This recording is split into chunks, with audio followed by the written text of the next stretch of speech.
Friends Technos 8096కి అందరికీ స్వాగతం. మీరు డేట్ వచ్చేసరికి జనవరి 24, 2025 టైం వచ్చేసరికి 4 PM అవుతుంది. ఇప్పటి వరకు ఉన్న న్యూస్ అయితే ఇవి. ఫస్ట్ వచ్చేసరికి గూగుల్ నుంచి గూగుల్ ఆండ్రాయిడ్ 16 అప్డేట్ మొత్తం రోడ్ మ్యాప్ రిలీజ్ చేసింది. ఆండ్రాయిడ్ 16 చాలా తొందరగా తీసుకొస్తామని చెప్పి ఆల్రెడీ చెప్పారు వీళ్ళ రోడ్ మ్యాప్ చూసినా కానీ ఈ బీటా వర్షన్ అయితే రిలీజ్ చేసింది ఆల్రెడీ. ఆండ్రాయిడ్ 16ది మొత్తం కంప్లీట్ స్టేబుల్ వర్షన్ వచ్చేసరికి మేలో అయితే వస్తుంది. చాలా తొందరగా అయితే ఆండ్రాయిడ్ 16 అప్డేట్ తీసుకొస్తున్నారు. ఇంకా కొన్ని చిన్న చిన్న చేంజెస్ అన్ని కలిపి అక్టోబర్ వరకు తీసుకొస్తామని చెప్తున్నారు. మేజర్ అప్డేట్ అయితే మాత్రం మేలో వస్తుంది Android 16 update. Next sir nothing different designs అయితే టీచ్ చేస్తుంది, స్కెచెస్ని టీచ్ చేస్తుంది. ఇక్కడ చూస్తే ఇవి కూడా నట్లు బోట్లు ఇవన్నీ కనిపిస్తున్నాయి CMF ఫోన్ లాగా. అండ్ ఈసారి కొద్దిగా డిజైన్లో చేంజెస్ ఏమైనా చేస్తారేమో అని చెప్పేసి కూడా వెయిట్ చేస్తున్నారు. ఫస్ట్ నథింగ్ ఫోన్ 1 నుంచి చూస్తే ఫస్ట్ లైట్లు ఎక్కువ ఉన్నాయి, తర్వాత లైట్లు కట్ చేసుకుంటూ వచ్చారు. CMF ఫోన్కి వచ్చేసరికి అసలు లైట్లు బోల్ట్లకి అయితే వచ్చారు. ఇప్పుడు లైట్లు బోల్ట్లు కాంబినేషన్లో మేబీ 3 సిరీస్ ఏమో తీసుకొస్తారేమో. కొంతమంది అయితే అసలు ఈ లైట్లు కాన్సెప్ట్ తీసేయొచ్చు, ఈ గ్లిఫ్ కాన్సెప్ట్ అని చెప్పేసి అంటున్నారు. కాకపోతే నథింగ్కి అసలు పేరు తీసుకొచ్చింది ఆ లైట్లు గ్లిఫ్, దానికి సిగ్నేచర్ స్టైల్ అని చెప్పొచ్చు నథింగ్ అది. మరి చూడాలి నథింగ్ నిజంగానే ఈ లైట్లు తీసేసిద్దేమో. ప్రజెంట్ రూమర్స్ వస్తున్నాయి. మార్చ్ లోపు అయితే మాత్రం నథింగ్ 3 సిరీస్లో ఫోన్స్ అయితే వస్తాయి. నథింగ్ 3 వస్తుందా, 3A వస్తుందా, మ్యాక్సిమం అయితే 3A రావచ్చు. 3A సిరీస్ అయితే నథింగ్ నుంచి మనం మార్చ్ లోపు అయితే చూడవచ్చు. నెక్స్ట్ మన పోకో నుంచి F7 గురించి కూడా లీక్స్ అయితే వస్తున్నాయి. దీనిలో బిగ్గెస్ట్ బ్యాటరీ ఉంటుందని చెప్పేసి కూడా కొంతమంది లీక్ స్టార్స్ అయితే చెప్తూ ఉన్నారు. అంటే దీనిలో 7500 mAh బ్యాటరీ ఉండొచ్చు.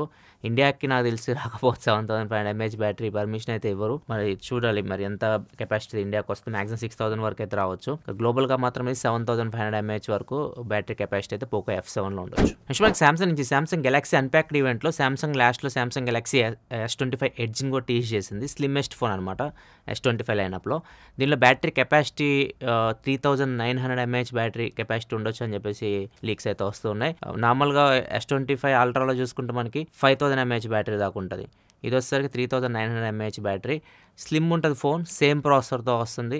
మరి అంత వీళ్ళు ఏ బ్యాటరీ యూజ్ చేస్తున్నారు, సిలికాన్ కార్బనా తెలియదు అంత స్లిమ్ చేయడానికి ఫోన్ని, మళ్ళీ లిథియం బ్యాటరీయో తెలియదు. నార్మల్ S25 అయితే లిథియమే ఉంది. S25 సిరీస్లో వాళ్ళు సిలికాన్కి అయితే వెళ్ళలేదు. ఇంకా ఇవన్నీ మనకి వెయిట్ చేయాలి. ఒక 3 monthsలో ఎక్స్పోర్ట్ చేస్తున్నారు S25 ఎడ్జ్ని. అండ్ పేరు కూడా ఇది స్లిమ్ ఫోన్ కదా, ఎందుకు ఎడ్జ్ అని పెట్టారని చాలా మందికి డౌట్ వస్తుంది. ఎడ్జ్ అనేది వీళ్ళకి ఐకానిక్ ఉంటుంది. ఒకటి ఎడ్జ్ సిరీస్ ఉండేది S సిరీస్లో ఇంతకుముందు. సో ఆ పదాన్ని తీసుకున్నారు అంతే. నేను కూడా ఎడ్జ్ అని వాళ్ళు టీచ్ చేయగానే మనం మళ్ళీ ఎడ్జ్ రిటర్న్ వస్తుందా ఆ పాత రోజుల్లోకి వెళ్ళిపోయాను అనమాట. కాకపోతే రియాలిటీలోకి వస్తే స్లిమ్ని వీళ్ళు ఎడ్జ్ అని పిలుస్తున్నారు ఇప్పుడు సామ్సంగ్ అయితే. నెక్స్ట్ వచ్చేసరికి ముందు డీల్ ఆఫ్ ది డే చూసుకుంటే HRX ట్రాక్ ప్యాడ్స్ ఉంటాయి కదా, అవి జస్ట్ 329 రూపీస్ నుంచి స్టార్ట్ అవుతున్నాయి మింత్రాలో. ఒకవేళ చెక్ చేయాలనుకుంటే డీల్ లింక్ కింద డిస్క్రిప్షన్లో ఉంటుంది. నెక్స్ట్ మనకి ఎయిర్టెల్ స్టార్లింక్కి షాక్ ఇవ్వబోతున్నట్టయితే రూమర్స్ అయితే వస్తున్నాయి. ఎయిర్టెల్ వీళ్ళ ఏదైతే శాటిలైట్ ఇంటర్నెట్ సర్వీస్ ఉందో దాన్ని స్టార్ట్ చేయబోతున్నట్లయితే రూమర్స్ వస్తున్నాయి. వీళ్ళు ఆల్రెడీ స్టార్ట్ చేశారు వర్క్. గుజరాత్, తమిళనాడులో బేస్ స్టేషన్స్ కూడా ఏర్పాటు చేస్తున్నారు. ఇంకా వీళ్ళు స్పెక్ట్రమ్ అలొకేషన్స్కి కూడా పర్మిషన్స్ అయితే అప్లై చేస్తూ ఉన్నారు. ఇవన్నీ కంప్లీట్ అయినాయి అనుకోండి, ఎయిర్టెల్ వాళ్ళ శాటిలైట్ ఇంటర్నెట్ సర్వీస్ అయితే తీసుకొని వస్తుంది. ఆల్రెడీ జియో కూడా జియో స్పేస్ ఫైబర్ అని చెప్పేసి శాటిలైట్ ఇంటర్నెట్ సర్వీస్ వర్క్ చేస్తూ ఉంది. సో వీళ్ళు ఏదైతే ఇలాన్ మస్క్ స్టార్ లింక్ ఉందో అది రాకముందే ఇండియాలో ఎస్టాబ్లిష్ అయ్యేటట్లయితే ఉన్నారు. దీన్ని మన యూనియన్ మినిస్టర్ కూడా మెచ్చుకున్నారు, రాజీవ్ చంద్రశేఖర్ గారు. మన ఇండియన్ బ్రాండ్స్ కూడా ఫారెన్ బ్రాండ్స్తో పోటీ పడుతున్నాయని చెప్పేసి ట్వీట్ కూడా చేశారు. నెక్స్ట్ మనకి ఎయిర్పోర్ట్లో ప్రైజెస్ ఎక్కువ ఉంటాయి. వాటర్ బాటిల్స్ కానీ లేకపోతే ఏదైనా తినాలన్నా కానీ కాస్ట్ చాలా ఎక్కువ అయితే ఉంటుంది. దీని గురించి పార్లమెంట్లో చర్చ కూడా జరిగింది. చాలా ఎక్కువ ఉన్నాయని చెప్పేసి అపోజిషన్ బాగా రైజ్ కూడా చేసింది. ఇప్పుడు ఎయిర్పోర్ట్ అథారిటీ ఆఫ్ ఇండియా వాళ్ళు అయితే ఎయిర్పోర్ట్స్లో వీళ్ళు స్టాల్స్ని పెడుతున్నారు. అక్కడ తక్కువ రేట్కి ఫుడ్ ప్రొవైడ్ చేస్తున్నారు. అంటే టీ, వాటర్ బాటిల్ ఇట్లాంటివి 10 రూపాయలకి ఇస్తున్నారు. కాఫీ కానీ స్వీట్స్ కానీ సమోసా ఇట్లాంటి 20 రూపాయలకి అయితే ఇస్తున్నారు. సో ఇది ప్రజెంట్ కోల్కతా ఎయిర్పోర్ట్లో అయితే టెస్ట్ చేస్తున్నారు. తొందరలోనే దీన్ని అన్ని ఎయిర్పోర్ట్స్కి అయితే తీసుకొని రావచ్చు. ఇదే పెద్ద మనసుతో సినిమా థియేటర్స్లో కూడా చాలా కాస్ట్ ఉంటున్నాయి, అక్కడ కూడా ఇట్లాంటివన్నీ ఏర్పాటు చేయండి. నెక్స్ట్ న్యూస్లోకి వెళ్ళే ముందు కామెంట్ ఆఫ్ ద డే చూసుకుంటే ఉత్తేజ్ అడుగుతున్నారు, how long can A smart phone last అంటున్నారు. అంటే ఎంతకాలం మనకు ఫోన్ని వాడొచ్చు అని. అది నడిచినంతకాలం. కొంతమంది 10 సంవత్సరాల నుంచి వాడుతున్నారు కూడా చూసాను నేను ఫోన్స్. అది ఎలక్ట్రానిక్స్ మనకి ఖచ్చితంగా ఏదో ఒక టైంలో అవి పాడైపోవాల్సిందే. కొన్ని తొందరగా పోతే, కొన్ని చాలా కాలం అయితే వస్తుంటాయి.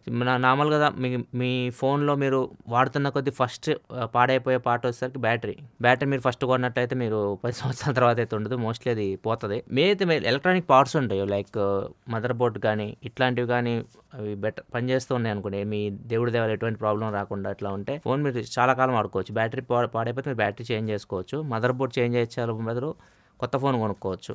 అంత కాస్ట్ ఉంటుంది మదర్ బోర్డ్. మన లక్ అనమాట. మన దరిద్రం బాగాలేకపోతే కొత్త ఫోన్ కూడా ఎగిరిపోతుంటాయి. కాకపోతే 1 ఇయర్ వారంటీ ఉంటాయి. మనం ఏ ఫోన్లో కొన్నా 1 ఇయర్ వారంటీ ఉంటాయి కాబట్టి 1 ఇయర్ వరకు ప్రాబ్లం లేదు. 1 ఇయర్ తర్వాత మన చేతుల్లో ఏముండదు.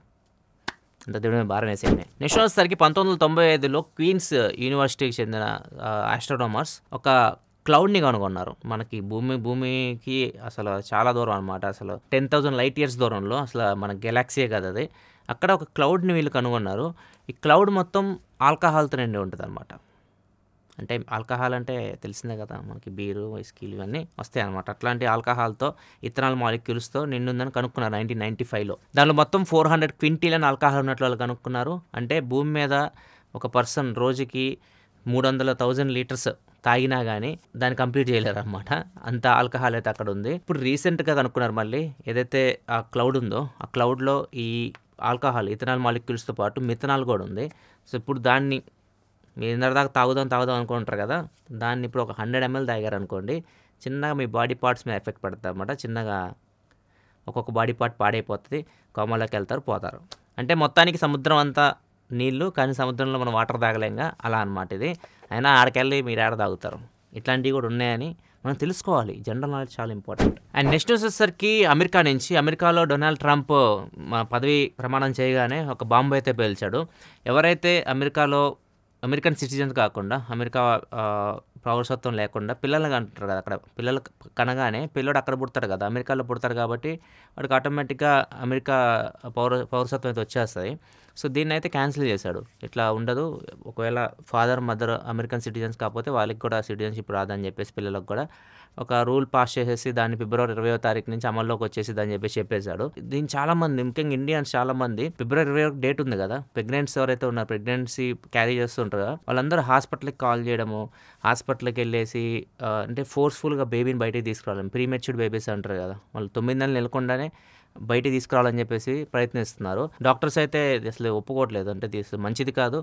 పిల్లలు 9 నెలలు కడుపులో ఉంటేనే వాళ్ళకి ఎటువంటి ప్రాబ్లమ్స్ లేకుండా వాళ్ళు బతుకుతారు. వీళ్ళు ప్రీమెచ్యూర్డ్ బేబీస్ని బయట తీసుకొస్తే వాళ్ళు చాలా ప్రాబ్లమ్స్ ఫేస్ చేయాల్సి ఉంటుంది అని చెప్పేసి డాక్టర్స్ అయితే వాళ్ళకి చెప్తున్నా కానీ చాలామంది పేరెంట్స్ అయితే వినట్లేదు. ఎందుకంటే వాళ్ళకి ఇది పోద్ది కదా సిటిజన్షిప్. ఇప్పుడు కోర్ట్స్ కూడా దీనికి రియాక్ట్ అయినాయి, కొన్ని ఫెడరల్ కోర్ట్స్ కూడా. ఇది మన కాన్స్టిట్యూషన్కి విరుద్ధం. ఇప్పుడు ఏదైతే ట్రంప్ డిసిషన్ తీసుకున్నాడో అది వాళ్ళ రాజ్యాంగానికి విరుద్ధం అసలు. సో దాన్ని కంప్లీట్గా డిస్కషన్స్ చేసి తర్వాత అమల్లోకి తీసుకురావాలని చెప్పేసి కూడా కోర్ట్స్ అయితే దాని మీద ప్రజెంట్ అయితే స్టే అయితే వేసినాయి. మరి చూడాలి ఏమవుతుందో అయితే. అండ్ నెక్స్ట్ వచ్చేసరికి నేపాల్ గవర్నమెంట్ మౌంట్ ఎవరెస్ట్ ఎవరైనా ఒకవేళ ఎక్కాలనుకుంటే పర్మిట్ ఫీ పెంచేశారు. ఇంతకుముందు 9 లక్షలు ఉండేది, సెప్టెంబర్ 1, 2025 నుంచి దాన్ని 12,35,000 పెంచారు. ఆల్మోస్ట్ 36% వరకు అయితే జంప్ అయింది ప్రైస్. ఇదే ఫ్రెండ్స్ ఇప్పటివరకు న్యూస్ అయితే. నచ్చితే లైక్ చేయండి. S25 అల్ట్రా చాలామంది అడుగుతున్నారు, అన్బాక్సింగ్ నెక్స్ట్ వీక్ వస్తాయి. S25 series unboxing next week అయితే వస్తాయి. ప్రజెంట్ అయితే ఈ వీడియోని లైక్ చేసేయండి, మన ఛానల్ సబ్స్క్రైబ్ చేసుకొని ఫాలో అవుతున్నాను. Thanks for watching. By by.